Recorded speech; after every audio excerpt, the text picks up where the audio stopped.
Well, Gary, welcome to the podcast. Thank you for having me. No, it's my pleasure. We're at opposite sides of the world. 8 o'clock at night for me, 4 in the morning for you, and we're doing a Bitcoin podcast. I mean, really, what better way to start the day or finish the day? Absolutely. Well, Gary, where I want to start, and it's something I've really started leaning into recently, is the question like, what do you do, is the most boring question in the whole world.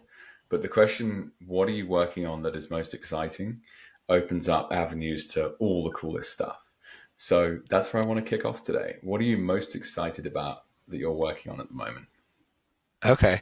Yeah, I'll slight tangent before then. I always like to Please. ask, what is your life about? And that always catches people off guard because a lot of people don't seem to know how to answer that question, but I leave it intentionally vague and open so that way they can guide the conversation, right? Because if you don't want to tell me about your Yes. personal life, your professional life, whatever, I like to go, well, what's your life about?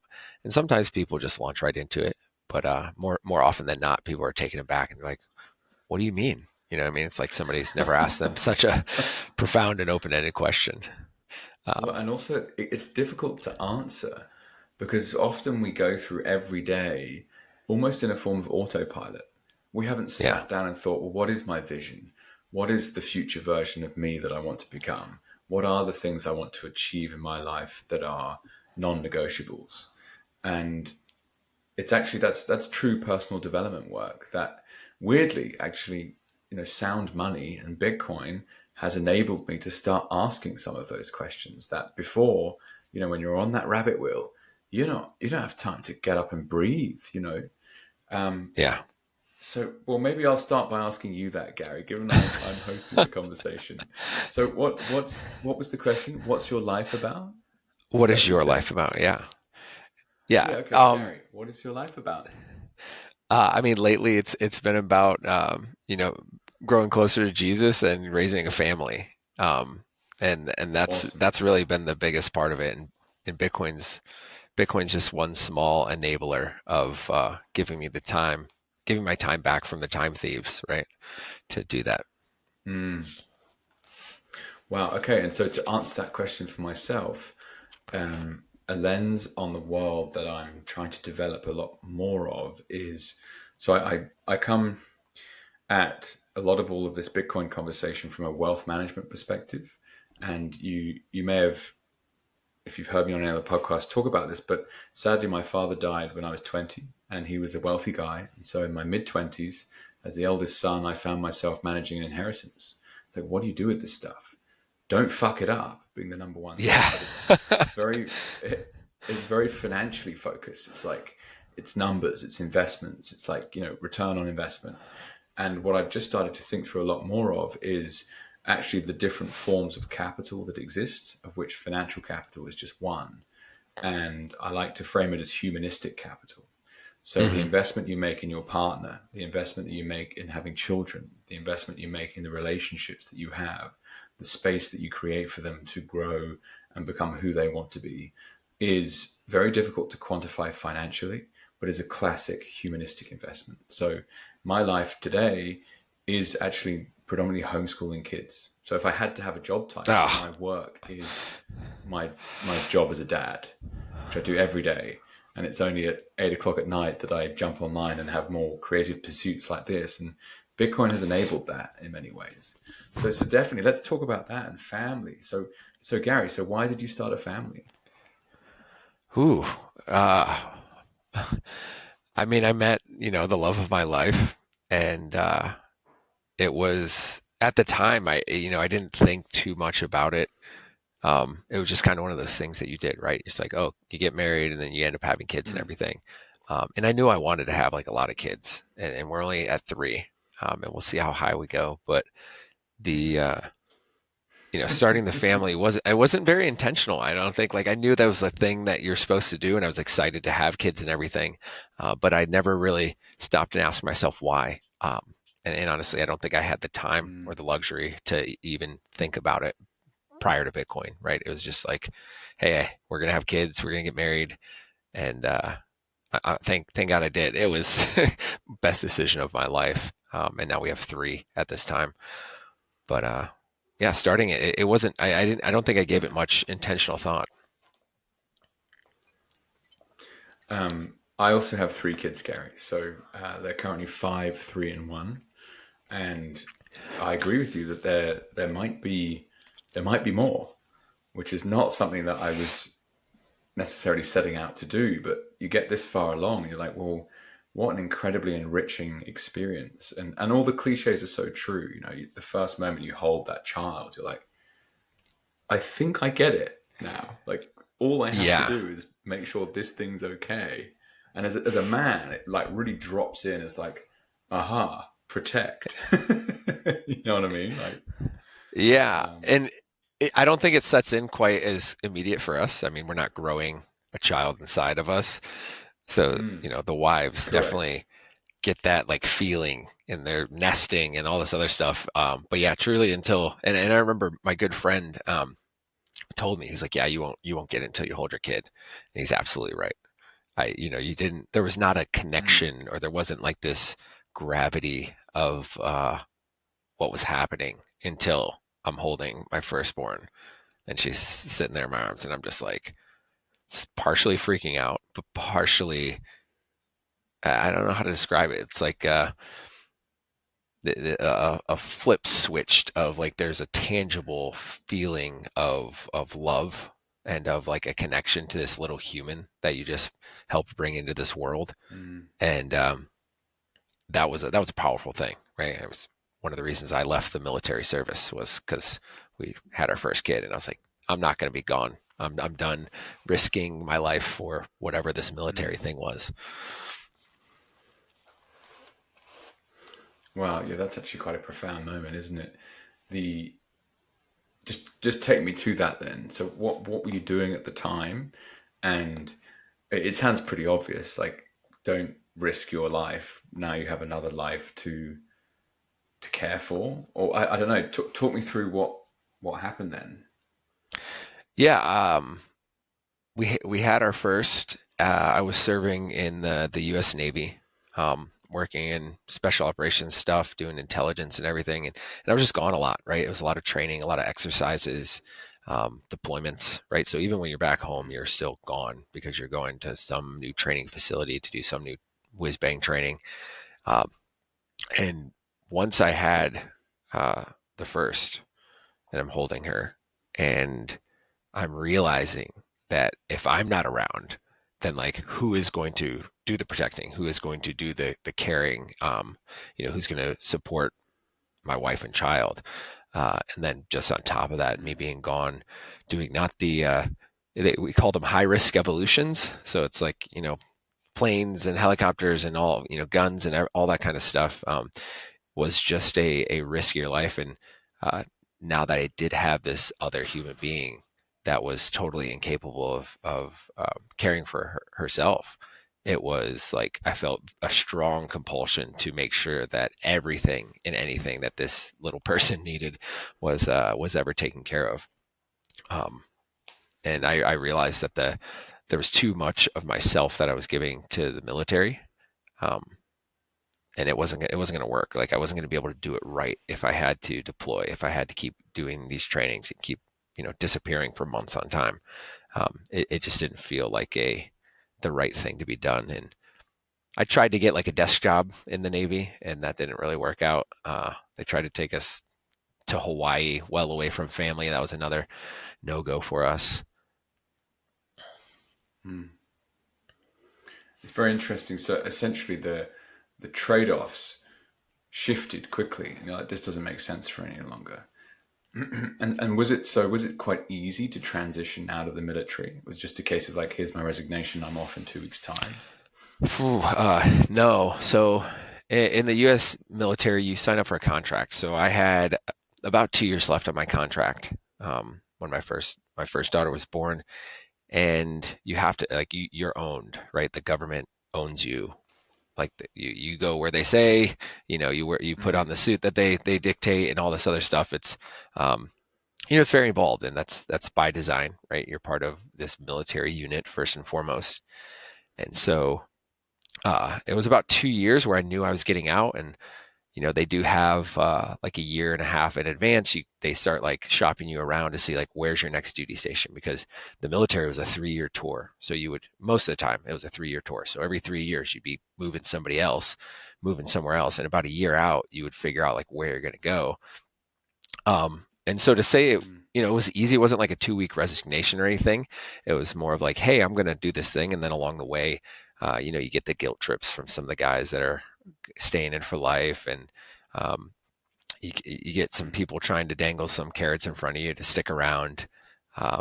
But to say it was easy, it was definitely not easy. There's not a lot of um, setting up for success that the military does. You go from this world where you have to wear the same thing over and over, right? Like your uniform. I woke up every day, I knew what I was going to wear, right? I didn't have to think about that. And then it's even Mm. easier on deployment because you're there to do your job and that's it. So you like do your job, you work out, you go to sleep, and you just kind of rinse and repeat. The food's there Mm. provided for you. Your schedule is largely structured and stuff. So I went from this very, very finite state of like, this is the plan, this is the path. There's not too many branches, to having zero idea of what was going to happen, how it was going to happen, and coming to the realization that I could do literally whatever I wanted. Um, and nobody's going to tell me otherwise, which is both a liberating feeling and a terrifying feeling, because especially with Mm. a young family, my wife was pregnant with our second as we were getting out of the Navy, and so this feeling of like I could go do anything. Um, Luckily, I think I made the right choice. I started getting into like software development, and again, I was aiming for that Mm. high paying white collar desk job, and that worked out. But up until a point, you're kind of, what company do I go work for? Where are we going to live? Like all these things now, where there was like an infinite amount of possibilities for us. And so having for the first time to really in my adult life have to like think about second, third order consequences for my decisions. It was, um, I think I did it right, but yeah, it was a little hairy, very stressful. We moved a lot. Um, we had a house where we were stationed down in Virginia Beach, so we sold the house, moved into an apartment. We were in the apartment for about a year, moved out of that, moved into another house that was a rental. We were only there for 4 months, moved from there to another house that was another rental. Mm. So it's just like a very, very transient and tumultuous period. Um, my oldest daughter moved 4 times in the first 3 years of her life. So like just lots of churn and no consistency at all. But Yeah, it's um, intense, isn't it? yeah, it was quite intense. But luckily, I'm not going anywhere. I planted my flag firmly in the northern Shenandoah Valley, and they're going to have to deal with me one way or another. Cool. The planting the flag process is important. I'm just going through that myself. Um, I worked out the other day when we left an Airbnb. In the last 3 years, we've moved 17 times. My eldest is now 5, and it's just Wow. like, that's from one long-term rental contract to then a bunch of short-term ones to then go on a holiday for a bit. And what we've done is gone really aggressive on the Bitcoin adoption in favor of not owning physical real estate, which worked very nicely financially. But I learned a lot of lessons about, providing for a family, providing a space, and I didn't control it. And yes, you can get into the discussion around, physical property rights and whether or not you actually own anything in essence, Yeah, Bitcoin and yeah. self custody. But it's still, having title in your name is better than a long term lease, and that's been a real benefit that we're just stepping into now. We're doing some renovations on a place. I'm very excited to be like, look, you can unpack your stuff in there, and we're not going anywhere. For me, that's in Melbourne, where my wife's family are from. I'm originally from the UK, but I've emigrated 2 or 3 times now, actually. So I know the feeling of going from different places. It's very exciting on the one hand, but also just so much change. Yeah, and it sounds like it was by choice, right? You knew that you were going to be in this transient state. We It's did, kind yes. of That was by choice, yeah. it, our situation is a bit different because it was just like whatever job I could land was sort of the deal. We didn't have much say in where we ended up. I mean, we knew directionally where we wanted to go, but it was kind Mm. of like, hey, I'm the only one working, and so whatever job I get, that's where we're going, and it was fine. Got to go there. It ended up well. And so, Gary, yeah, well done. Um, I I don't know how much you are able to discuss per se, but I'm very interested in your military experience. And as part of researching for this podcast episode, listen to some of the podcasts that you shared with me. And it's infinitely fascinating that there are people out there that joined a military organization in the, what's the right word to say, with a mindset of like fighting for freedom, go in and pick up all of these different competencies that are required to like physically do stuff. Now, whether or not you were more technical or not, you're extraordinarily talented engineers, for example, like figuring shit out in hostile places, like very very different to what I've done with my life, and now transitioning out of that world. And I was listening to you guys on the Bitcoin Veterans podcast talking about actually this is the mission. Bitcoin is the mission. And I think that's really fascinating. I'd love to understand, like, what were firstly your major reasons for joining the military in the first instance, and the second part of the question would be like, what were some of the main things you learned whilst you were there? Yeah, the I mean, joining the military, it was growing. So I graduated in '08 from high school, and immediately went into the military. I signed up even when I was 17 because I knew that was kind of the path forward. Um, I was not a great student, so college was never a choice. No, university was not like an option. It wasn't that I didn't have the grades; it was just like my demeanor was not fit for that. Played all the Call of Duty games, right? Halo. So, very much grew up like thinking that guns and like shooting people was a cool thing. Um, and, was sort of successfully, we'll call it psyoped into thinking that this military apparatus in the U.S. military was, spreading freedom and democracy. That was, I remember, I think at the time it was like the Navy was like accelerate your life was like the catchphrase or the motto, and there was all kinds of Mm. cool Oh, really? cool That was their kind of like ad spiel. Yeah, yeah, it was Okay. like their one-liner. I don't remember what the Marines was one, but it was very good. It was very catchy for young men. It was still at the height of Iraq and Afghanistan, even in '08. As we know, those wars went on forever. But uh, yeah, it was an Mm. option. And then one of my best friends in high school signed up, and the recruiter was a really good used car salesman, like they usually are. Um, and I was like, oh, I'll do this. And I knew from talking with some friends' parents, it's like, oh, you could do 20 years in the Navy and then you get out and you have this thing, you have a pension, right? Like there was this promise of, oh, you just do 20 years, I'll be 38 and I'll retire with a full pension and I'll get a paycheck, every month Mm. for the rest of my life. Um, just being sort of naive, not understanding where that pension money is coming from or any implications of a massive welfare program for military Mm. members. But yeah, that's kind of why I joined. It was a duty. I did feel sort of duty bound, sort of honor bound. Like it was this noble cause that I was signing up for. You raise your right hand, you have an oath of enlistment, where you pledge to uphold and defend the Constitution against all enemies, foreign, domestic.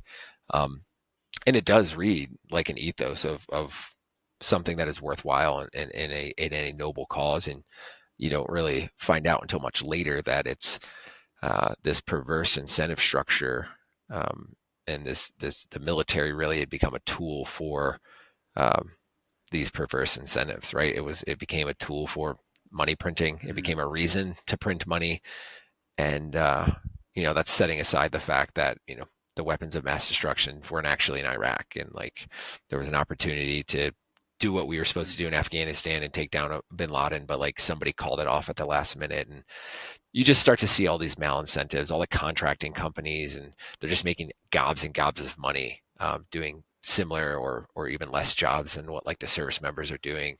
And it yeah, over time, I joined very very starry eyed and ready to go. Little did I know that like in '08 Mm. the world was blowing up, like the economy was blowing up, and I was working a construction job for the summer before I shipped out to boot camp, so I had zero idea about like the '08 crisis or anything like that. It was completely off my radar.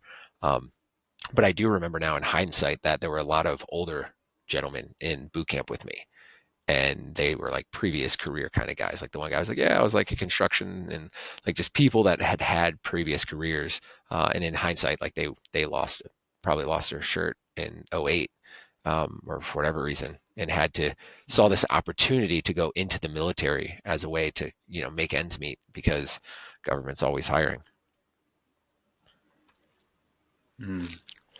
And so, Gary, when you were in, um, I can feel that trajectory in terms of like the slow softening of those kind of starry eyes at the start. Yeah. Before we really dig into the details of that arc, like what was the area of your speciality? Like, what did you get trained in, or are you constantly being moved around to different departments? And you were at the military for 10 years or something in the end, were you? Yeah. 11 years, 4 months, and 3 days. The first two of which I spent at the Defense Language Institute, where I learned Chinese Mandarin. So that was like my job. And again, Wow. I was signed up to like go be a Navy SEAL and all this other stuff. And turns out I'm colorblind. And so you can't do a lot of jobs in the Navy if you're colorblind. It disqualifies Wow. you, except for a very, very small select few jobs. And one of those jobs was a cryptographic linguist or cryptographic technician is what the official title was. Wow. Um, and the reason I picked that is they were like, hey, if you take this like language test and you show an aptitude for language, we'll give you a $16,000 bonus. And I was like, that's awesome. Let's do that. And passed the test, qualified and everything, and signed up for it. And I remember asking the guy too, like, hey, so what am I going to do? And he's like, I don't know. It's all top secret. I can't tell you.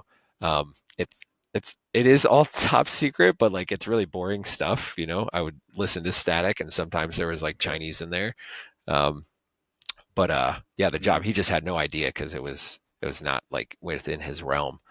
But yeah, I was a Chinese linguist by trade, so I did 2 years of language school in Monterey, California, before going on to Hawaii.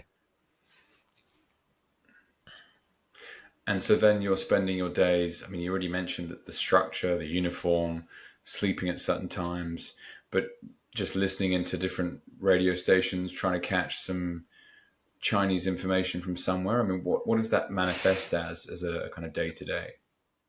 Yeah, as a day to day, so signals intelligence. You can go look up this term. It's like not a classified term or anything, but Okay. signals or SIGINT was like the speciality. And then as a linguist, it was anything that was intercepted, any signals intercepted that needed translating.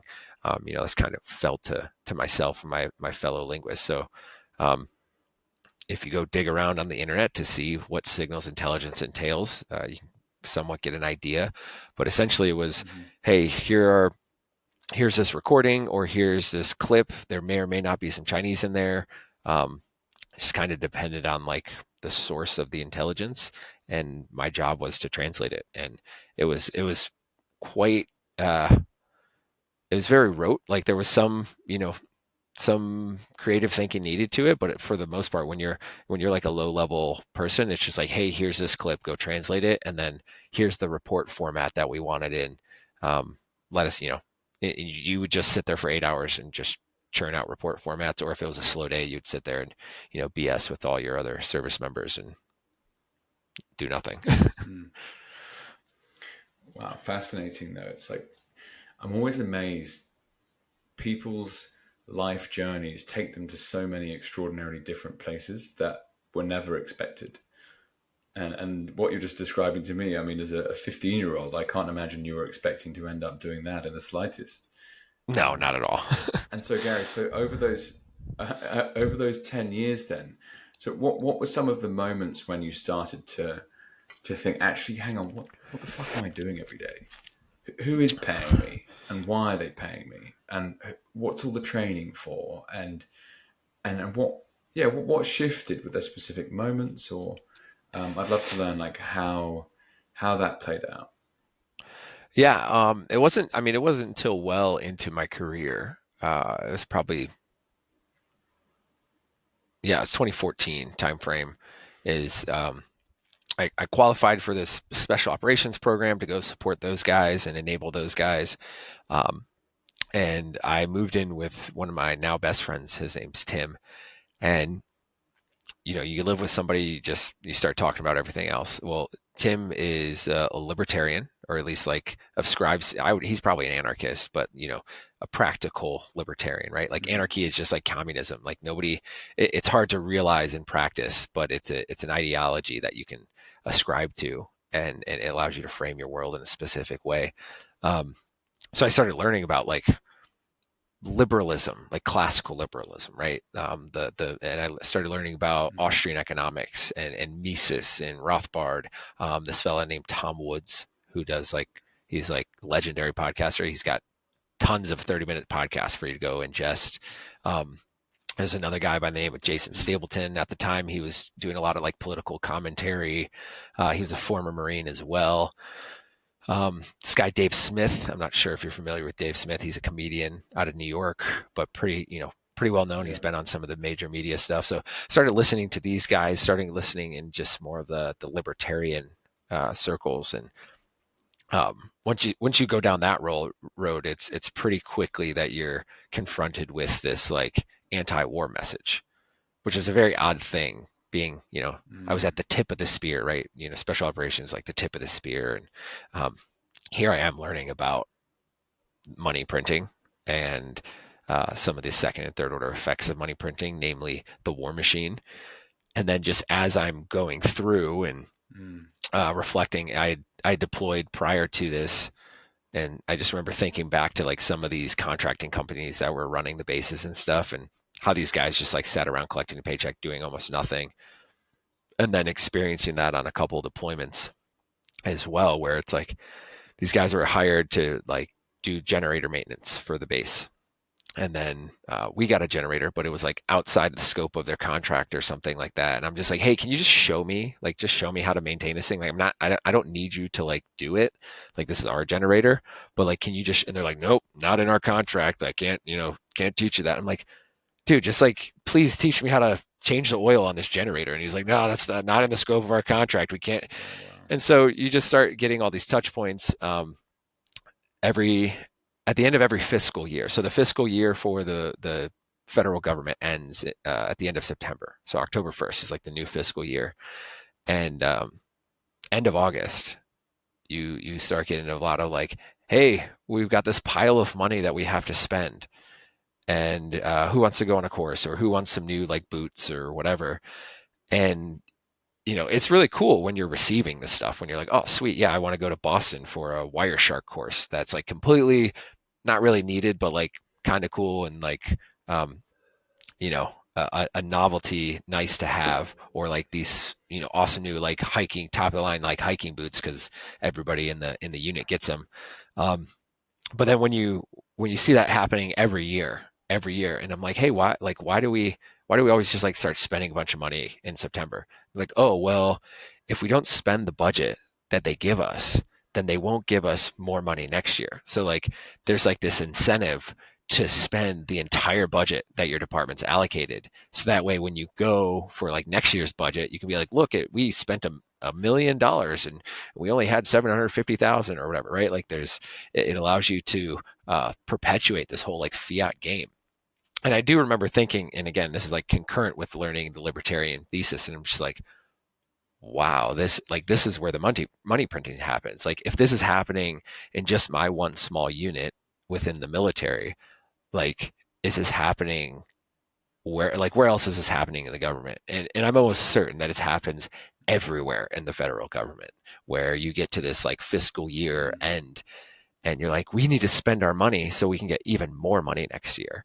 Um, and it was just like, it was a confirmation of the things that I'd been learning in this like libertarian circles about like, the money spending and the fake GDP number, right? Like this GDP number that's like this magic number, and it's just like government spending is a huge part of it. Um, so that was probably like the biggest thing. It was like two conflicting worldviews sort of being realized, but luckily I had this like libertarian Austrian economic worldview to like look at what I was experiencing. Because a lot of guys, they were just stoked. They're like, oh yeah, sweet, we're getting new boots, we're going on this off-roading trip, whatever, Mm, which is good training and like quality things. And like a lot of us used the equipment and the resources that we got, but at the same time, it was just like it was completely wasteful.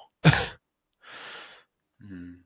It's like somehow people are. It's convenient not to dig any deeper. Take the Yeah. boots, do the Yep. trip. Don't Yep. ask why.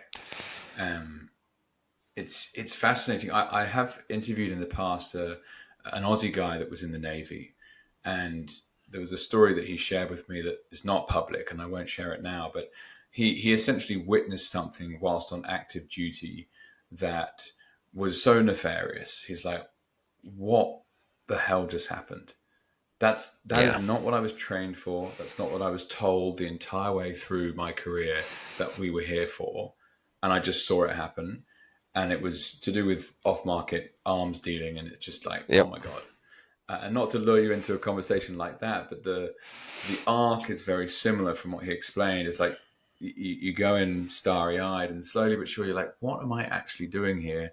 And in his example too, he left, but there's people still there Yep. and they took the new boots basically, and it's more Yeah. convenient to continue to do that.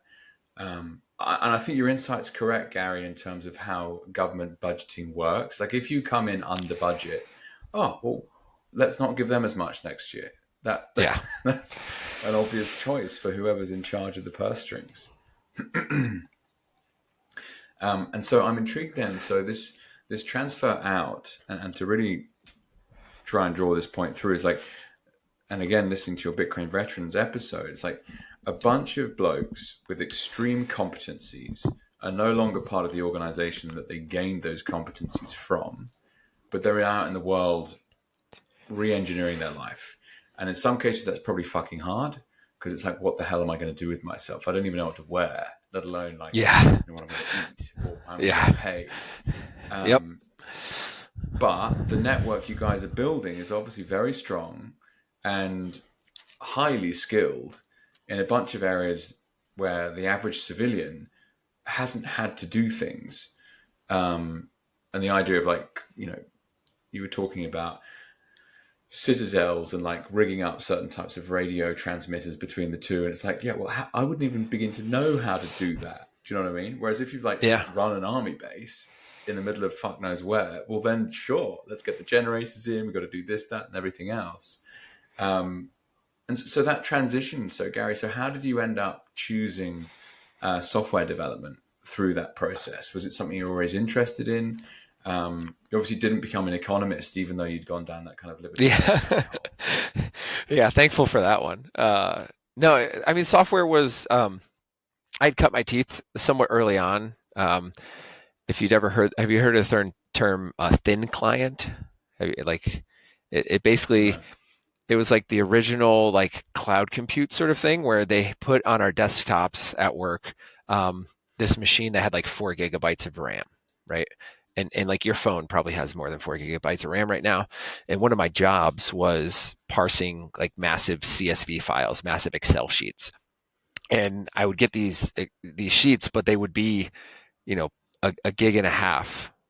And so when you'd open it on this thin client, there was not enough memory to handle what I was opening. So I had to learn Python, that was a recommendation that was given to me. And so I started like learning some very basic scripting. Um, and then, fast forward a little bit, and I've always been technical. I was in like a network communications technology class in high school, and I've always liked video games and computers, and it kind of has come natural to me. Um, but the software piece didn't kick in until well after spending some time in SOCOM. So it was about 2 years out, right? Like the same point that I realized I needed to do something different. And I had picked up a lot of technical competencies, right? So the last 5 years, I did tactical signals intelligence, which was more of your like black box radio stuff, right? So I'm learning, Wi-Fi is the easiest thing, right? If you've ever heard of ward driving for Wi-Fi, it sounds maybe nefarious, but it was something that a lot of people would do in the past to scout out like open Wi-Fi routers, right? So you would just drive around scanning the Wi-Fi band and looking for like open Wi-Fi.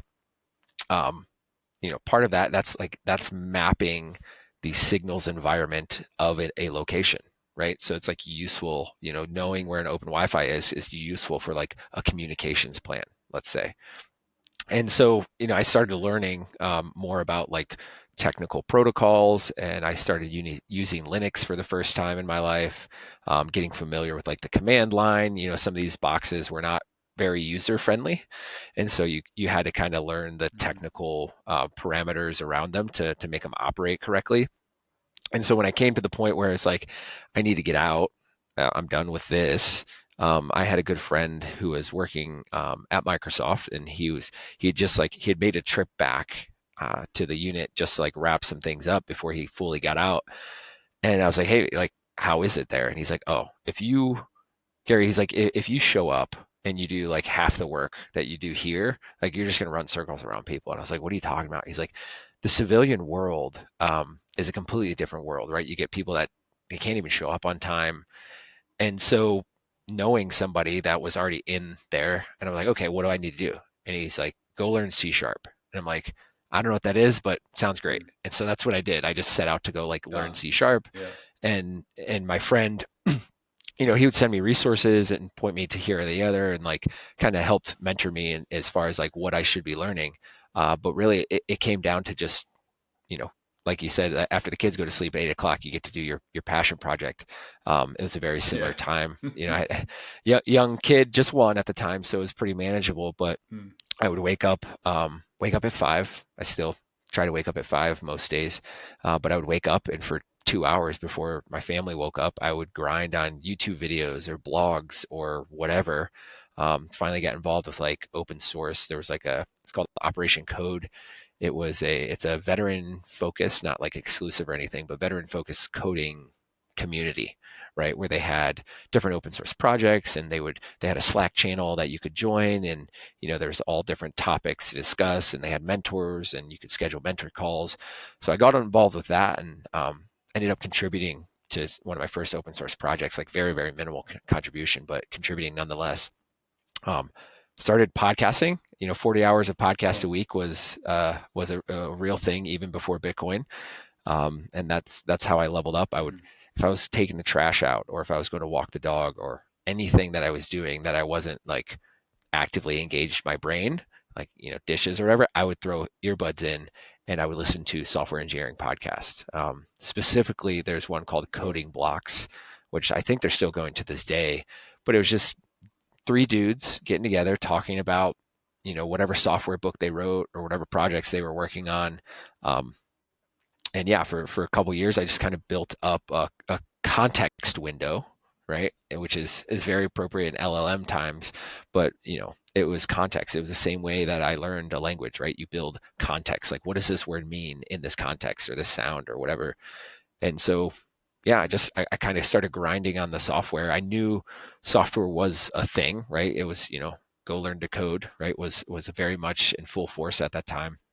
This was like the 2018 timeframe. And so, and with my friend being at Microsoft, there was a potential there. He was working on like a government contract project that our clearances kind of moved over to, so it was an opportunity there as well.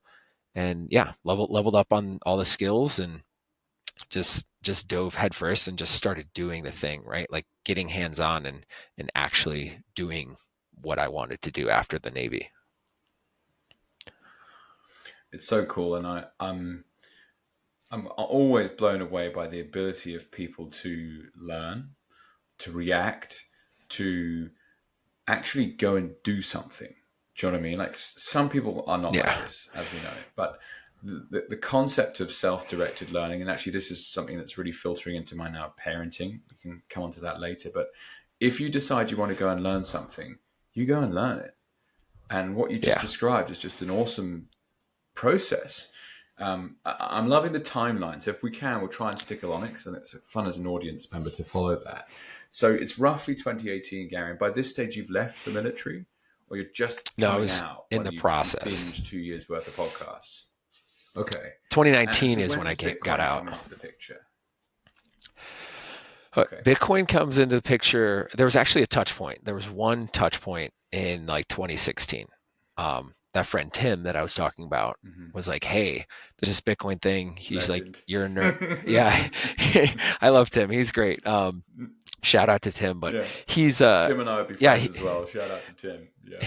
he was into like forex trading and stuff, so he came across crypto more broadly. Okay. And I remember in like 2016, he was telling me about it, and I took like this old laptop. It was like an old Intel i3 laptop that I had tactically acquired from the Navy, we'll call it.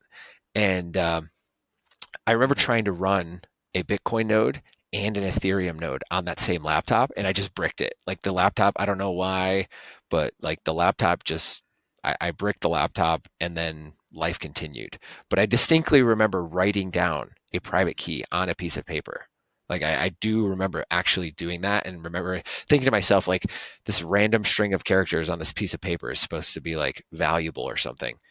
And then I Hmm. completely memory hold it, right? Like deployments in life, and you know, my then girlfriend, now wife, Yeah. like And you things forget just kind of took essentially. over. Yeah. Yeah, so that was the first touch point, and it didn't even register really.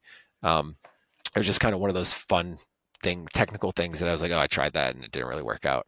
Um, and then you fast forward Hmm. to the end of 2021. I'm approaching the end of my second year at Microsoft, and this was at like the height of COVID stuff, right? So I joined Microsoft months before all the COVID things kicked off, and Microsoft went hard on the COVID thing. And so I Hmm. was looking Wow. to exit. I was in office. I was quote unquote essential, which just meant they needed me in the office because when you're working on like government stuff, you have to be at the facility to work at it. And so I was trying to leave and do something different. And again, legendary Tim is he was like, "Oh, Gary, go check out this crypto stuff." He was making a killing, right? Like he was doing really well for himself, right? 2021, like early 2021, Hmm. everything was going great, and he's like, "Oh, you look into this crypto thing. Like you should go get a job there. You're a software engineer. You got the pedigree now that you worked at big tech and blah blah blah."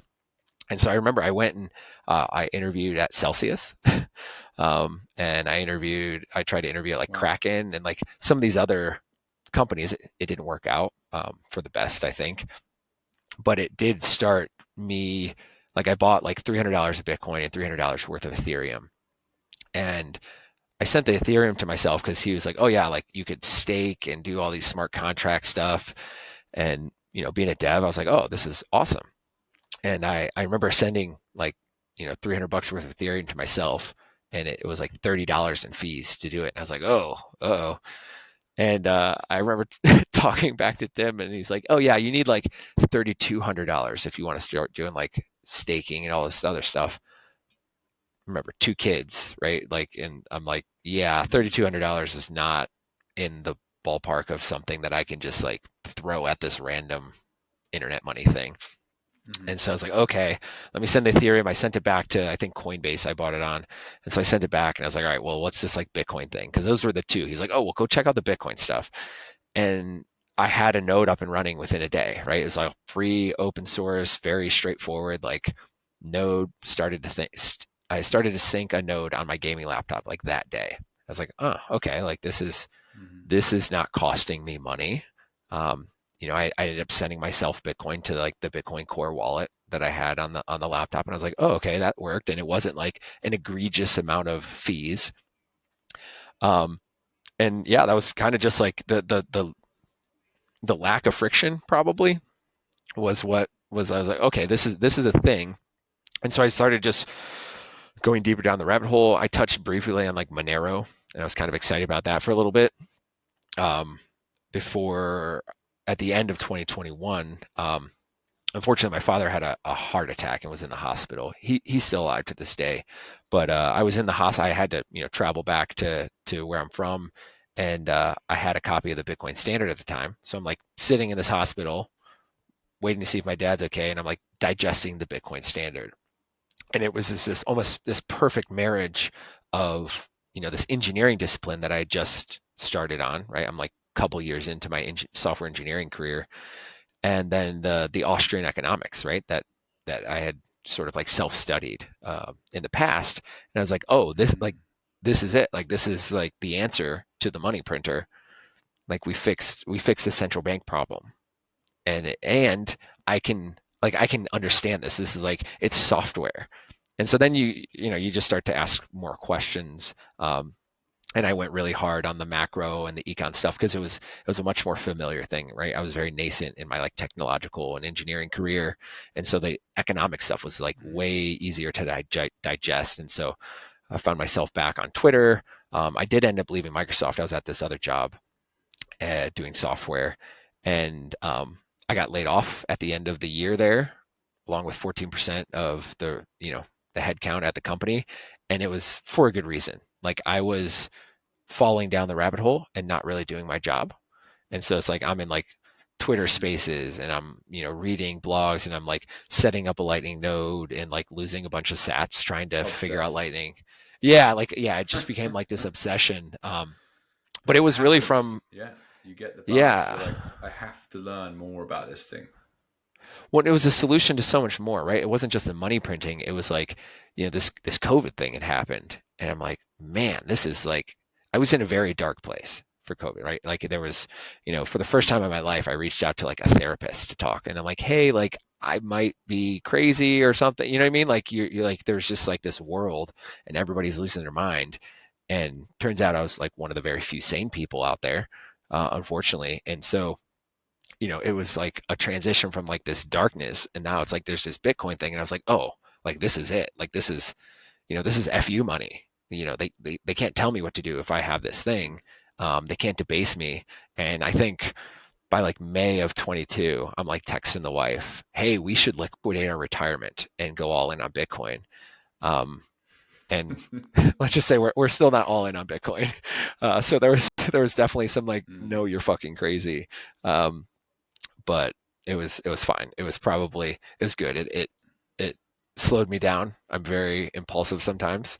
It would have been the right decision, financially speaking, but it was not the right decision for us at the time, and it's fine. We're doing just well without it. But yeah, I was ready. I was like laser eyed maxi by the Q2 of 2022 after just a few months, and I was like, this is it. Like it's this or nothing else. Like there's and I was looking, right?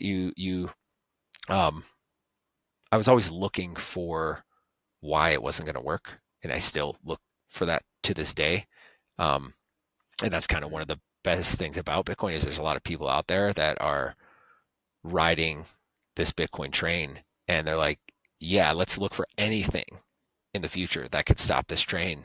And I don't think anything stops this train, to quote Lynn Alden, but and that's a different train she's talking about, but um, yeah, it was just now I truly did feel like there was this thing that I could use, right? And that's when I encountered the Bitcoin veterans eventually. I was like, oh, sweet, like there's other veterans out there that get it. And then you just start to develop even more in depth and more nuance around like the implications of Bitcoin, right? And then you start to realize it's like, oh, I'm going to be a major capital allocator in the next 5 to 10 years. Like, what does that mean? Right? That's a question that I'd never, middle class, blue collar family, um, growing up. It was never like I was never groomed or trained or knew anything about like having capital to allocate. And now here I'm faced with this absolute pristine collateral that is one of the most valuable things in this world. Um, and now I got to figure out like what to do with it, right? Um, well, what does it mean to have this? What does it mean to be part of this? What does it mean to keep this thing going, right? Like there's a Bitcoin continues, yes, TikTok next block, but it continues in no small effort by the people that every day wake up and decide to push this movement forward, to educate a new person or to write some new tool that helps smooth that friction out. Um, but yeah, that was kind of like where Bitcoin came in was, um, yeah, just looking to make some money like everybody else, Well, and it comes in like a fucking freight train, though, because you're like, hang yeah, on, that experience back then, that experience then, that experience then, that experience then. Ah, it's all connected. And this is the thing, the train that's just pulled them all together. Um, and Gary, this time we've already spent on this call, and from the way that you've taught me about the decisions that you've already made to date and what your plans are for the future, you know, being interested in or focused purely on family and Jesus, and we'll come to Jesus later, but the fact that you're going to be a capital allocator in the future is something that really excites me, because you're going to take all of these different experiences you've had thus far and assimilate them in a way that makes sense for you, but built on top of something that actually works. So that's really simple. Within a day, you had a node up and running. Great. And again, when I was researching for this conversation, you strike me as someone who I love learning from, and it's because as an investor in the past, you can cheat, basically. You can look at what other people are investing in, and you can go and see, well, what do they know? What's their background? What's their experience? What's their skills? And you can share their due diligence and say, okay, that's a good bet. Well, you have a much more technical way of looking at the world than I do. And if Gary says the tech works and he's buying into this thing, then for me, I'm like, great. I could sit next to Gary and say, okay, I know from an investment perspective, these things are all happening over here. You know, capital risk, inflation risk, all this other things that you cannot control your purchasing power against unless you buy Bitcoin. But like, what's under the hood of this thing? What is a node? What is open source? How do these things talk to each other? And I'm like, oh, great. And that's why these kind of conversations are so good, because I'm like, okay, there's people out there that are looking at that stuff and making sure it works. Oh, yeah. I mean, Bitcoin, it just gets you kind of fired up, doesn't it? And so, Yeah. so Gary, just to continue along this line, are you working in a Bitcoin company now, or working in a more like fiat job and kind of stacking sats where you can? I work for a fiat company that happens to mine a lot of Bitcoin. And yeah, so my day job Okay. is software engineering for a large pool.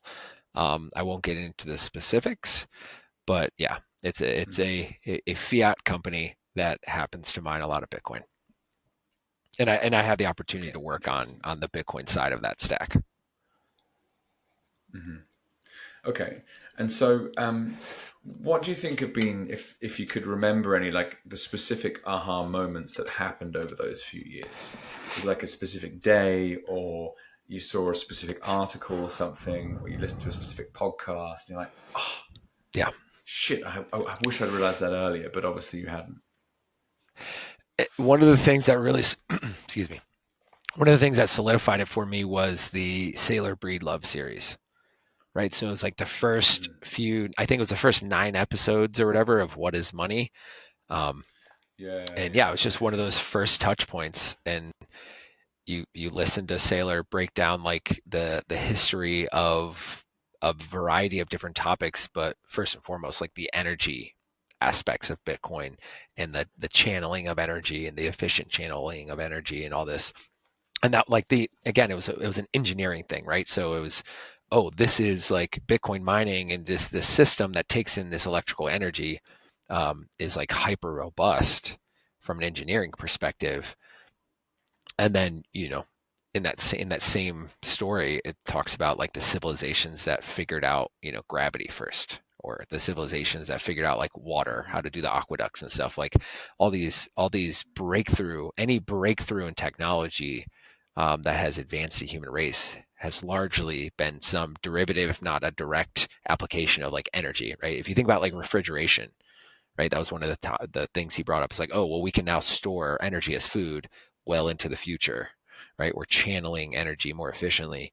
And so Bitcoin as energy money, some people call it, was like a very, like it just all made sense, right? The 9 episodes, the 18 whatever hours of podcasts with Sailor and Breedlove, it just all that just like really clicked on the sort of historical significance of this Bitcoin thing.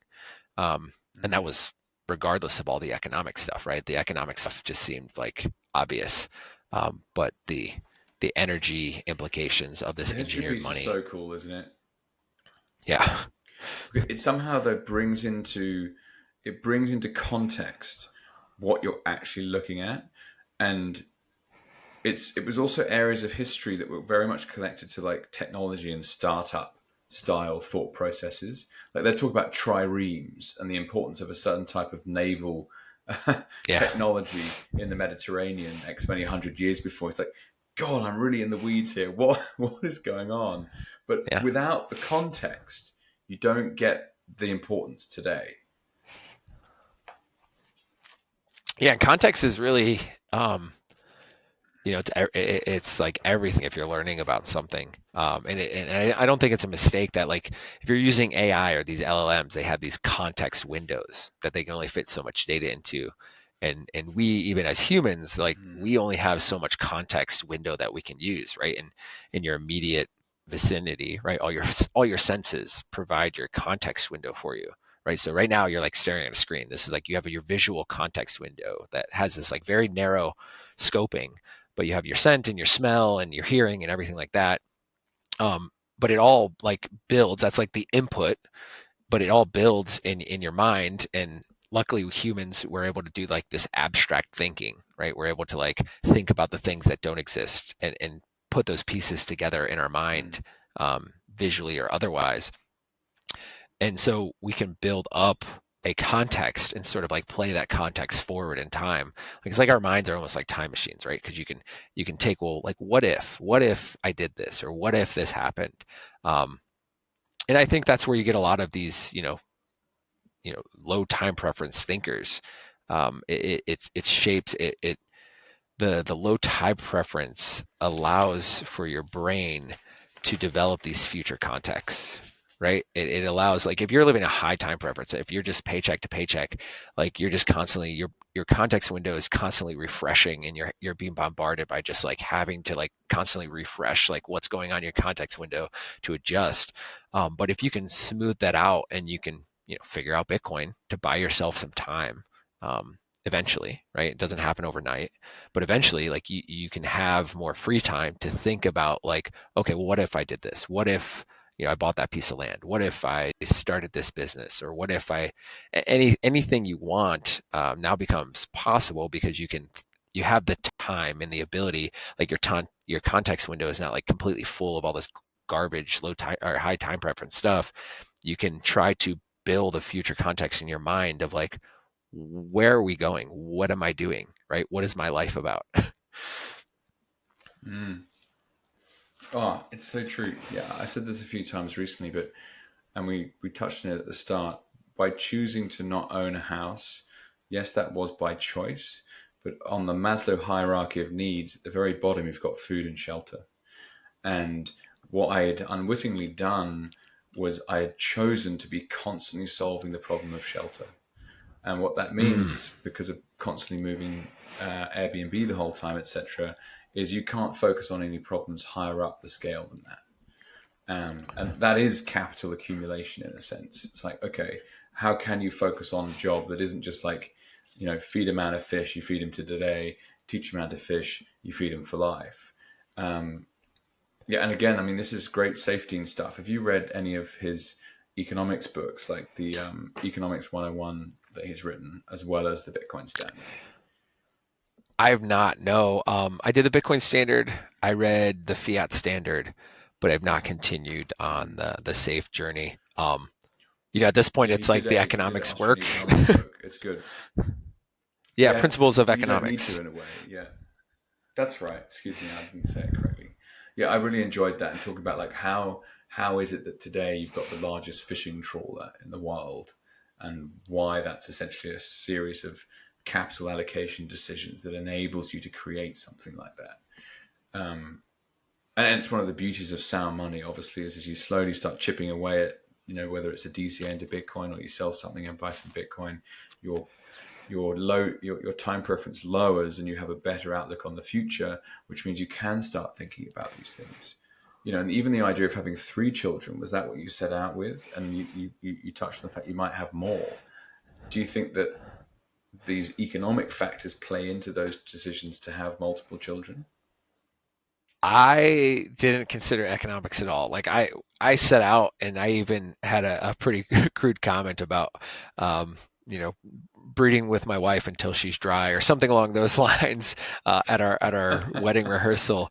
So very early on, I knew that I wanted a big family, and I'd be perfectly happy with the 3 kids we have now. But we'll see what the future holds for us.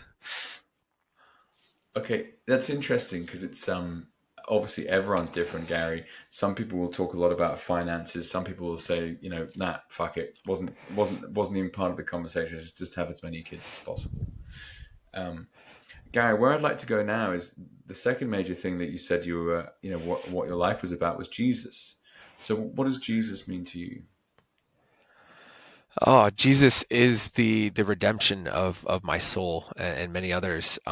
It's a promise of a resurrection after this life. It is um, a realization that the world that we live in is not the world that we're destined for. And while we're here, we are to be stewards of this world. But ultimately, through Christ, we have this resurrection opportunity. We have, Christ will return, and with him, all of his believers will come with him. Um, that's not something that was something newer in my life. Raised Catholic, went to Catholic school for a few years, became a vocal atheist for a number of years while I was in the Navy. Just like through logical, like I figured it all out. But then through studying like complex system design and just kind of seeing the world for what it is, that there is like good and evil. There are evil forces at work in this world. Um, it's hard not to come to the conclusion that God is real, and if God is real, Jesus was either a liar, a lunatic, or a Lord. Um, and if you examine sort of the empirical historical evidence, he wasn't lying. Probably there's a small chance that he was a lunatic, and so um, and in this there's a lot more to this, but if those two are untrue, then he is the Lord and Savior of our world here. And so yeah. And I'm fascinated by this journey that you've been through. So, to not to project myself on you, Gary, in the slightest, but I feel like I'm getting more and more open to the idea of religion being a serious part of my life when Mm. it's basically not really been true. Having grown up in the UK, we'd go to church a couple of times a year for Easter and Christmas. It's Church of England, Yeah. so an offshoot of Christianity. But it just wasn't taken very seriously. And when you start looking into it more and more, it's like basically, the government has overtaken religion. The prime minister or the president is God, and the government is Yep. the family, and it's perverse in its nature in many ways. So, was there a moment that you can think back to, or something that happened in your life? You already mentioned looking at systems design. Um, Hmm. Perhaps something more emotional. I'd love to learn more, basically. No, I mean it was really like a logical deduction that I had, and first of all, I'm not a fan of religion, but I do go to church, right? Like I think religion is like a man-made organizational construct that can become bastardized and controlled and put to nefarious use. You see that throughout history, right? Like people using like religion as like this dogma for control. Um, Hmm. so I'm not necessarily a big fan of religion, but the thing That's that interesting. So I have to be sort careful of with the definition of that. So religion and faith are not the same thing. absolutely, yeah. I mean, you can have Okay. I think a religion is more of like an organizational institutional type of thing. And this is just my Hmm. opinion, right? um so people might interpret it differently, but your faith and spirituality is completely separate from any religion, right? Like it is truly a relationship with with God. And if you're Hmm. curious, like just go get a Bible, like go get a Bible and just read through the Bible and like take notes on like what you think of the scripture and the Old Testament, the New Testament. There's you don't have to go to church necessarily to have a relationship with God. I think that's what Hmm. religion has told us, and I think that's patently false. And if you read the gospel, then like you realize that you don't necessarily need like the temple and the religion to have a relationship with God. That's like the old way of doing things. And with Jesus, we have a different way of doing things now. We have a open way of doing things. Um, But the piece that sort of like solidified it was again this sailor conversation with Breedlove, or maybe it was some other sailor conversation. But he made the comment of like, to engineer is divine, and like for whatever reason that like kind of really stuck with me. And and I can't remember if it was him that kind of elaborated on this, but the way I interpreted that, it was, when you solve a problem with engineering and you do it well, and I would say that like doing it well means you're sharing with other people. Like Mm. building a bridge solves a problem of like, I can't get across this river. And so if you do that, you build that bridge and you build it well, so that way it stands there for the rest of time. Other people get to benefit from what you've engineered. And if you share what you've engineered, right? Like, oh, hey, I had this thing. It was called the Keystone, and it like made it so this arch didn't fall down. Sharing that knowledge, sharing what you've engineered to make your life better, even if you just built a bridge on your property and nobody else ever gets to use it. If you're able to share how you did that, if you're able to share the engineering that you did, um, you can reduce the friction and the burden of this life, right? Of this physical material life that we live in, by sharing these engineering practices, by engineering in a way that is shareable, right? And this goes to like the open source piece of things. Every line of code that I write that goes out into the open source world, I'm not guaranteed that it's going to make anybody's life easier, but now there is the potential for it to make somebody else's life easier. And then you couple that sort of like philosophy with looking at like, God engineering the world and like the infinite amount of complexity in the tip of my finger, right? Like if you think really, really down to the fine grain, like what is going on the tip of my finger? There's like all these atoms, there's like some germs in there, right? Like there's skin particles, like all these things all they all work together. They're all working in unison or friction, and I don't think that's a mistake, right? It's not a mistake. These complex systems don't just like appear, right? I don't necessarily buy into that description anymore. Um, Complex systems have very intentional design. And as I started studying, the cloud, we'll call it, right, during my time at big tech, and then learning about Bitcoin, and like, okay, like Satoshi, we know Satoshi created this like pretty complex, it's simple, but it's also pretty complex system called Bitcoin. And all these other things sort of like building on top of Bitcoin didn't just like happen out of like happenstance. It was like people intentionally were engineering, the mempool. They were engineering like the strata mining protocols, and they were doing it to solve their own problem. Then, fortunately, they shared that with, well, for the most part, they shared a lot of this with the rest of the world. And so the rest of the world, like Satoshi could have run Bitcoin just himself and Hal, and like not made it like peer to peer, but instead the engineering that Satoshi did and sharing of that with the cypherpunk mailing list and then with the broader world enabled for a whole lot of people to dig themselves out of fiat slavery. And Wow, I think extraordinary. there's And so also like the please go. just like on the good and evil subject, right? Like the corruption of the money. Now we have like an Mm. engineered solution that fixes this corruption of money, and that's a powerful thought, and I don't think it happened by chance, right? I think it was a God-given gift to us for this lifetime that we have to live for this short period of time on Earth. Well, and the creator of Bitcoin in the Genesis block with the reference to Chancellor on brink of second bailout, very, very, very clear indication that one of the inspirations behind creating Bitcoin was an antidote to modern central banking. Yep.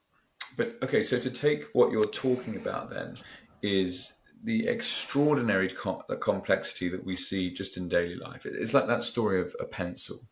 No one person Yeah. can create even a pencil because there's so many required self-interested economic actors to actually create one.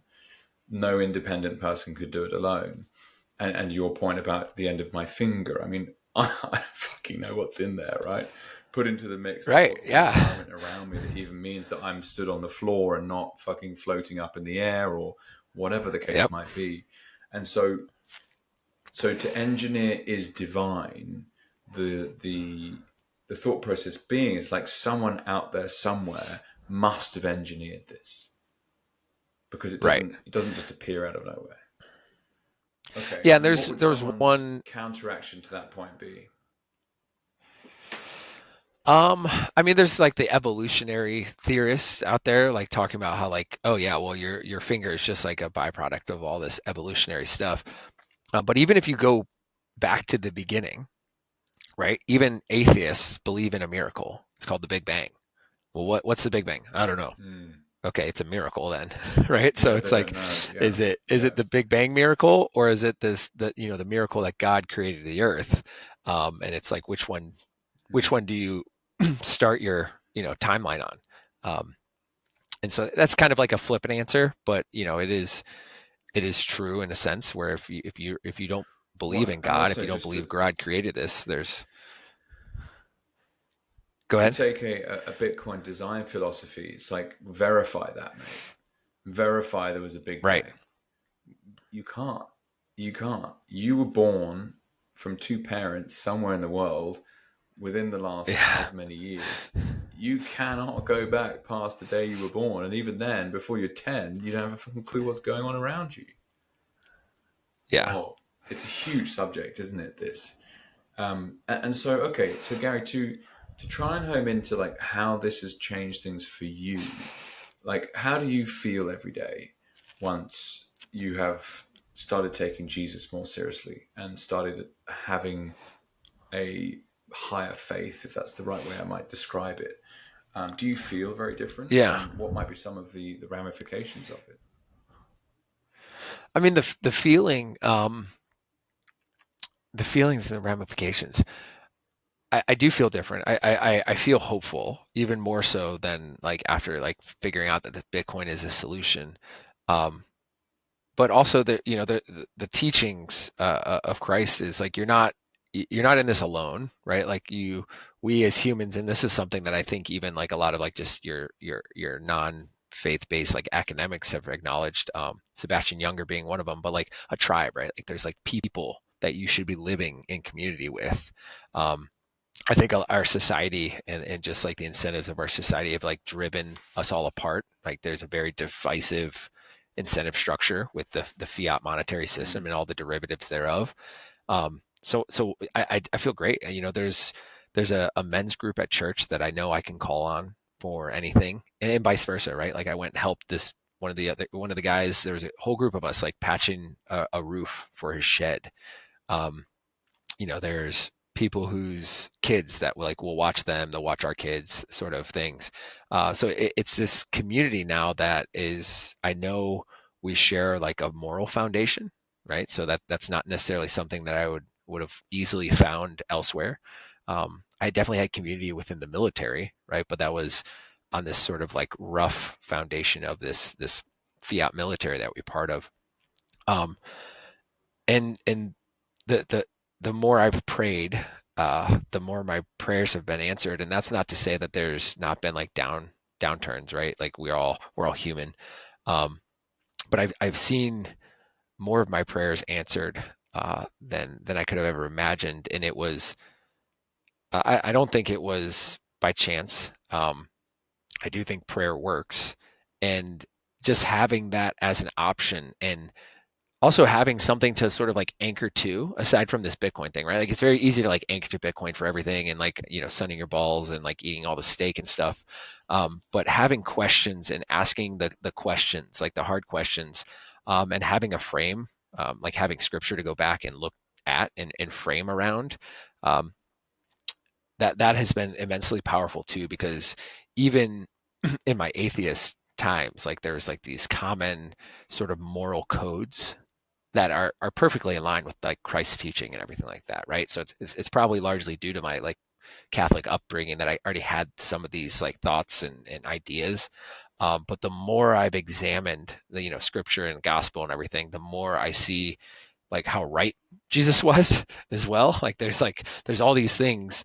Um, that are just very, very much in line with what I see as like the Bitcoin ethos, but also the Christian, like the ethos of Christ, right? Like there is some sort of like moral alignment with a hard and sound money that will drive people to an incentive structure that aligns with like this Christian view. You see a lot of people talking about like American views, right? Like Bitcoin is like better money for America because it takes like the money out of politics and all this other stuff. But American was founded largely by Christians, right? So it's not. I don't think it's a mistake that there's these viewpoints that are very aligned with like individualism and liberty, um, small government, like people just like do good to each other, get out of each other's way, and like don't kill each other, right? Like there's all these um, parallels and lessons to be learned from the gospel and from scripture that are very, very much applicable when you're trying to live an intentional and well-meaning life on a Bitcoin standard as well.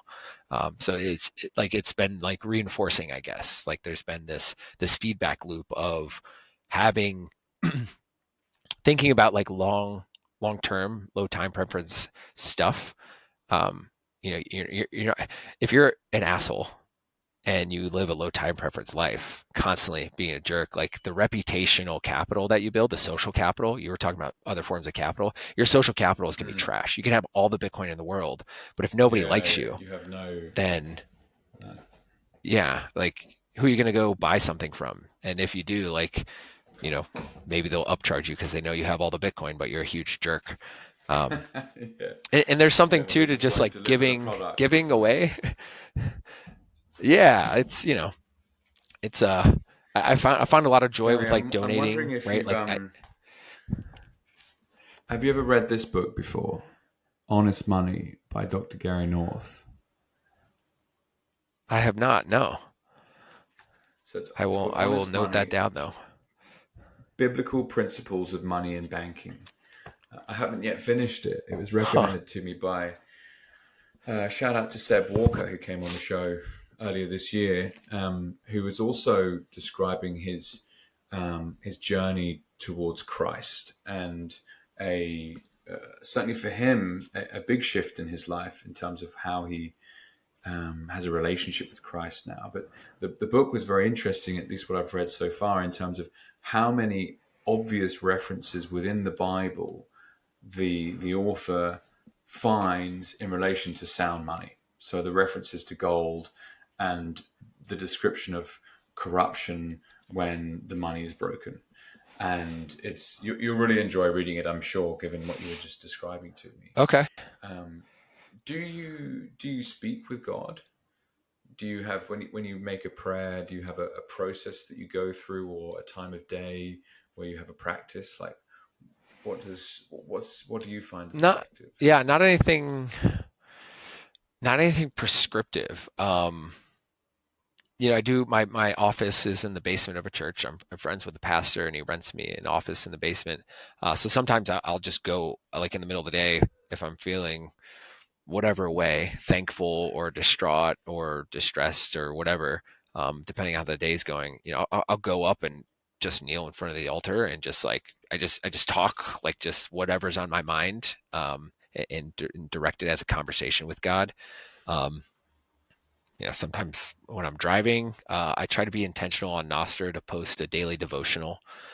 There's like a Bitcoiner devotional called The Daily Seed. It's by this guy, Daniel Howard, who drove like 3 hours to come to my meetup and gave me this book in person. So I have like a signed No way. copy of it. But it's a Cool. 365-day daily devotional. And it's got a QR code that looks like it's like the seed signer. If you've ever seen a seed signer, it's got I've seen the you 12 post it words actually. Now I think are about it. yeah, it's a scripture verse, and then the QR code has some blurb. Like I don't write those blurbs. Those are like if you scan the QR code in this book, it gives you the blurb. So you have to scan the QR code to get like the devotional like feedback, I guess. And then I just paste that in a Nostr and post it. Try to on a. That's probably like the biggest like habit that I've been intentional about. Um, but yeah, outside of that, no, I don't have like a prescriptive or like consistent way that I'm, praying or talking to God. We try to pray before meals sometimes as a family, and we go to church on Sundays. But outside of that, no, it's just kind of wherever, whenever it's happening, whether I'm feeling stressed and overwhelmed or just like incredibly thankful for something. I talk to God. Cool. In not to take away from your experience and what you're describing, but the spiritual journey that I've been on the last, I mean, it's quite a few years now, but I would say it's almost more of a Mhm. kind of Buddhist experience in terms of it's been a lot of meditation and Yeah. interacting with some higher level consciousness and raising vibration, accessing different frequencies. And the comparison between what you're describing and that experience is so close. And really, it's all about our intention and, sorry, our attention. Yep. So, where we point our attention, we are extraordinarily creative problem solving beings, engineers, Mm. divine engineers, perhaps. Literally, like you point your head this way and you say, I want to build this thing, or I want to say thank you for this, or whatever the case might be, and stuff changes. It's absolutely, it's mad, really. And it's certainly not something that's taught in Yeah. school. Oh my gosh, whoa. Okay. I mean, there Gary, is, any comments? Yeah. I think, well, I was going to ask, and forgive me if it's a little too toward, but have No, you sure. ever experienced psychedelics? Um, I have done LSD 20 years ago now, a number of times, magic mushrooms Okay. a number of times, but more like recreational drug abuse as a teenager in early 20s rather than any Yeah. specific kind of plant Yeah. medicine style approach as to what it would be like now. So, no, I had a guy on the pod actually talking a lot about South American plant medicines, and it's something that's come up for me a few times lately, but not I've not done anything about it. So I'd be open minded to absolutely. I think if you're meditating and you do feel like you're tapping into, like if you're able to focus your attention and meditate and there is a spiritual aspect to that. One, like plant medicine is just that. It should be used as medicine. I think like if you're just trying to like trip on shrooms, like you're probably the chances of you experiencing Yeah, some like guilty. demonic force in the spiritual realm. Yeah, like I've never like tripped on shrooms. I microdose mushrooms to like it helps with focus, right? And Mm, that again, that's a medicinal use. But I've talked to so many people that were like, yeah, tripping on shrooms, like, I talked to some like serpent thing, right? And so I think mm, I believe there is like this other spiritual heavenly realm, right? And there's a lot of lowercase g gods that like exist there and influence the world around us. But that meditation that you're doing, that attention bringing, there's I think there's probably plenty of historical precedents that like people do have the ability to sort of like expose themselves and tap into this spiritual heavenly realm, and what their intentions are mm, very very much matter, right? Because if you're going there just for, hey, we're going to party and have a good time, the chances of you meeting some spiritual entity there that's going to like agree with you and lure you into whatever the seven mm, deadly sins are, right? Lust, greed, sloth, whatever. I think your chances of experiencing something negative like that, even if it's not like negative in the moment, right? Like you're feeling good or whatever, the detraction from your soul might be mm, damaging in the hindsight, right? Like if you're tripping on whatever and like having a big orgy, like that's not good for your soul, right? Like I think that's like a pretty mm, objective thing, that this something that is not good for you, even though at the time it's like this, spiritual mm, experience that is like quote unquote fun. Um, but yeah, all that to say is like I think if you're meditating, that is a form of prayer, right? Like that's a well documented historical form of prayer. mm, And taking that time and attention and even just focusing it inward, right? Like we were created in God's image, so being able to just attention and bring attention to yourself. And I think the Buddhist teachings, having this meditative state to try to just like inner calm and peace and focus, um, it's very very similar to you know trying to pray and contact God, because we were created in His image, and Christ is in all of us. And so if you're meditating and you're feeling, I don't want to say enlightened, might not be the right word, but I think it's totally plausible that you're tapping into something spiritual there. Absolutely. And predominantly I use it for a de-stressing process, and I'll literally just lie down, hit 10 minutes on my alarm, and just see what comes up. And I write some notes afterwards almost every time, like in a state of flow, and just whatever comes out is totally fine. And often what was stressing me out is no longer stressing me out. The direction I want to take is revealed through what I write in my notes. And it's funny in a sense, like software developer, you'll understand what I mean by this. Like from an entrepreneurship perspective, you've got two schools of thought. One is the build it and they will come, of which I think Satoshi is probably the best example of that I've ever seen. And the other is a much more engineered kind of customer discovery process where it's like only supply what the customer wants. And maybe Apple is a good example of someone that did that very well, Steve Jobs initially. By meditating, you're tapping into that first camp. It's like, who are you talking to? What are they saying? It's like a higher sense of consciousness. And if you, to use the word faith, have faith in that, those are your angels, those are your guiding thoughts, follow them. And prayer would be very similar.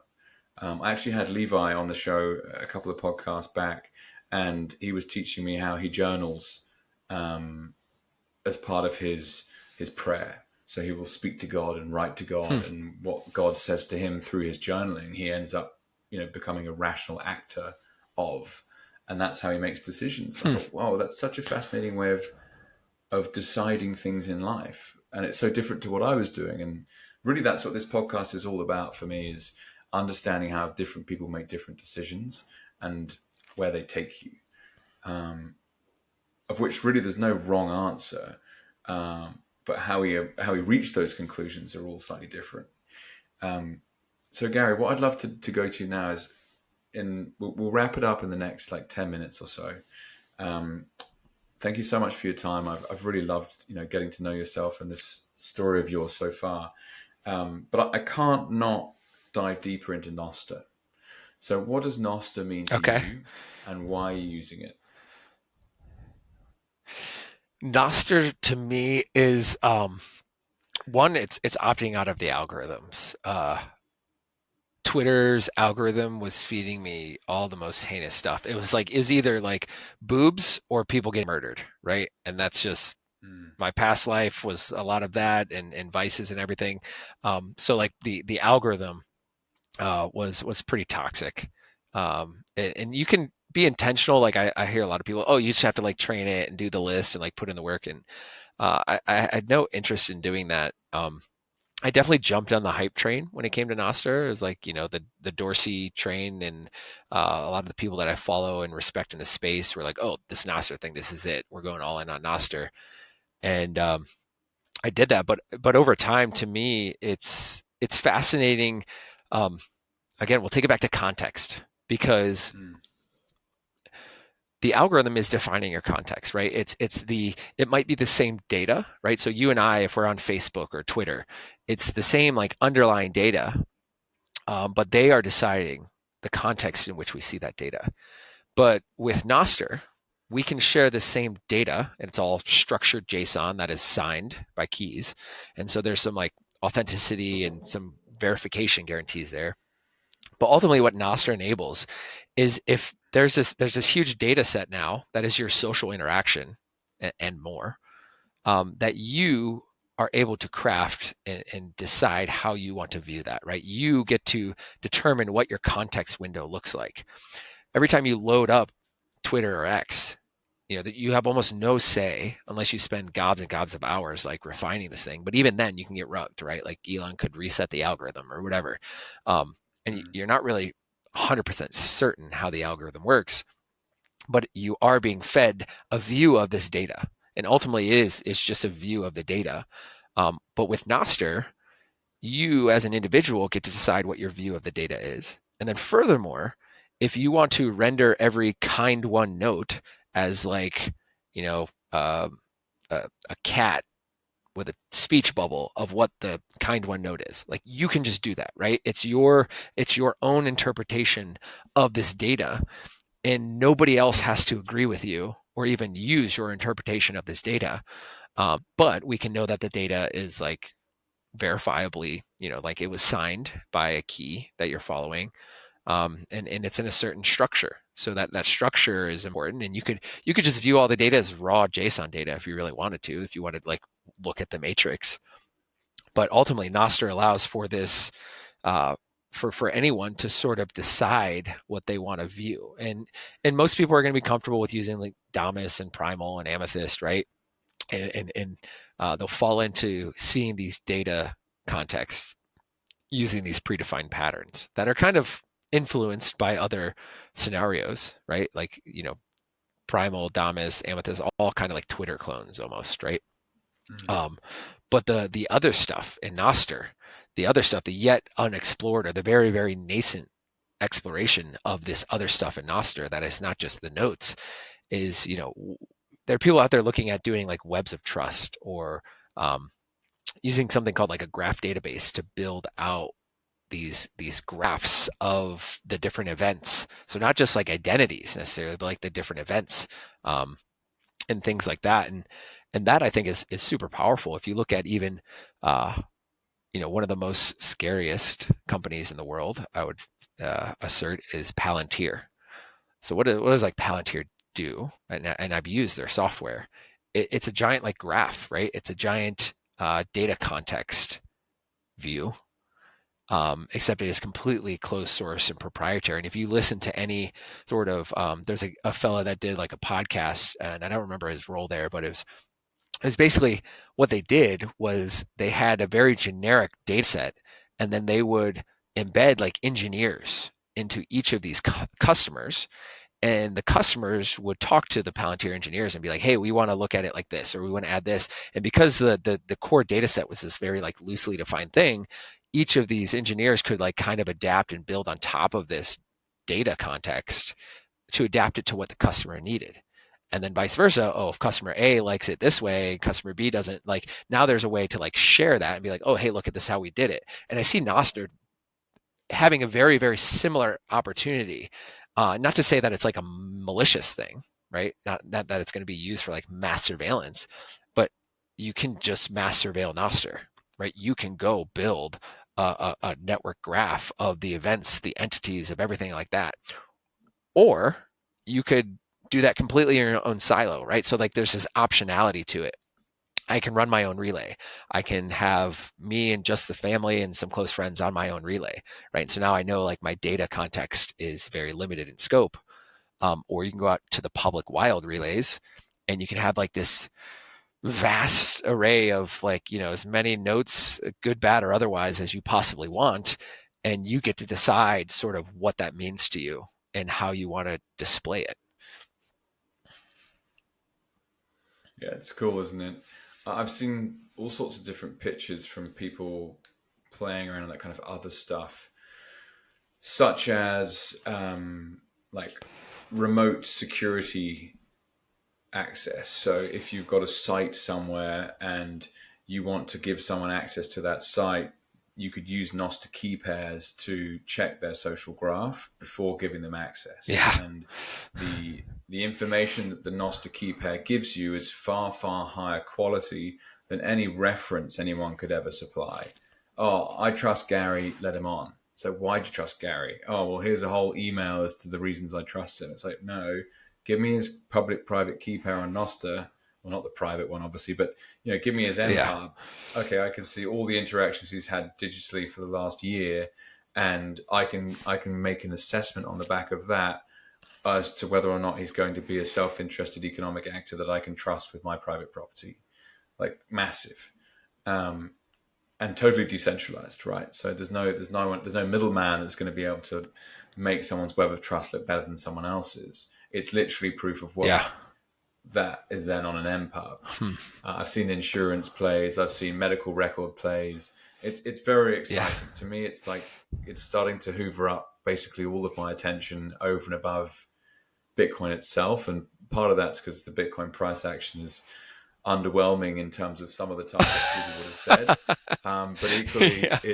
it's still, if you were buying back in 2022 Q3 Q4, you've done fucking well. So maybe there's some other things to go and Yep. work on. But I particularly like the lack of platform risk. Because if you think about it from a capital allocation perspective, putting time and energy into any of those digital monopolies, where at some point, should they choose, they could switch you off. That's the biggest waste of Yep. attention I've ever seen. Yeah, there was just Yeah, one so of the I don't know projects where I it's worked going on, to go. Stratum V2. Well, the Stratum Okay. V2, one of the developers like got their GitHub account suspended. So, years of Oh, work on code and software, and they like GitHub just like snapped a finger and was suspended. Luckily, he was restored. There was no issues, but there was a period of days where it was like potentially, years of work were just gone and completely rug pulled out from under him. I think there's going to be some I'm sorry, Gary. alternative hosting solutions, but Yeah, go ahead. what is Stratum V2? If you've got another 5 minutes or so. Yeah. So Stratum V2 is the next generation of the mining protocol. So the original Stratum Okay. was developed by the guys that are now Brains. I believe they were Slush originally, or Slush Pool. But it's a way of coordinating miners and doing the whole mining thing. It's a Bitcoin mining protocol. I actually just gave a presentation at the Atlanta Bitcoin conference. There's a link on YouTube. I'll share that with you in our DM so that way you can include it in the show notes. Cool. But yeah, I gave a whole presentation on Stratum V2, what it is, overview. I did a whole benchmarking experiment at work where I ran Stratum V2 alongside Stratum V1, and then I have like very objective data that shows that Stratum V2 is like better from an engineering standpoint. And then there's a whole nother, like there's just a lot of other reasons why Stratum V2 is better in my opinion than Stratum V1, and it's not hard to see that. But yeah, it's a mining protocol. It's a Bitcoin mining protocol, and it's the sort of the next evolution of Wow. Bitcoin mining. Cool. Gosh.